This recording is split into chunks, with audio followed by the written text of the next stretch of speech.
Mr. President, I joined the commemoration of the 70th anniversary of the signature of the European Convention on Human Rights, a cornerstone treaty in protecting rights and freedoms of hundreds of millions of Europeans. We share the vision of the Council of Europe that the Convention shall cover all Europeans, notwithstanding the status of the territory they live in. Sadly, it is not the case. In late September, Azerbaijan launched a large-scale aggression against Nagorno-Karabakh with the direct involvement of Turkey and foreign terrorist fighters, resorting to violations of the international humanitarian law aimed at annihilating the indigenous people of Artsakh. The deployment by Turkey of terrorist fighters to Azerbaijan is in violation of at least 3 Council of Europe treaties to which both states are parties. Tens of thousands have now been displaced. Children, women, elderly, people with disabilities, their houses, infrastructure, religious sites destroyed.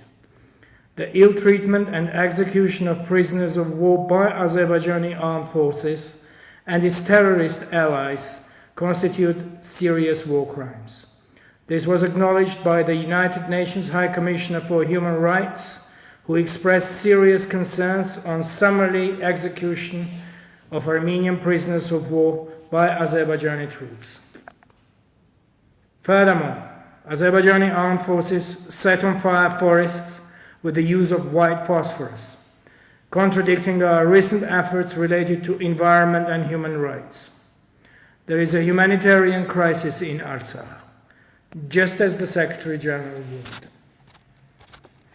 We shared her assessments, just as we agreed with the positions of the Commissioner for Human Rights and the Parliamentary Assembly of the Council of Europe. We agreed that ceasefire needs to be reached. We tried a few times, but Azerbaijan broke it. We agreed that hate speech should be abandoned, but we have been living with anti-Armenian hate speech in 2 of our neighbors for decades. It is well reflected in the monitoring reports of the Council of Europe. We agree with the need to allow journalists to cover the war on the ground. We have accredited hundreds of journalists, international journalists who went and saw the destruction, the humanitarian catastrophe. Some of them were deliberately targeted by Azerbaijan. Indeed, we agree with your assessments, with your statements. But statements are no longer enough. The Council of Europe must show determination and protect the right to life of ordinary citizens of Nagorno-Karabakh, as demanded by the European Court upon Armenia's request. Measures must be imposed on Turkey so that it refrains from actions contributing to breaches of convention rights of civilians in Artsakh, as again was indicated by the European Court.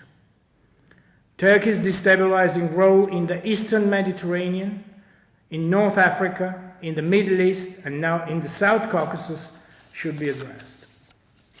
I urge to take necessary measures to enable unhindered access to conflict zones.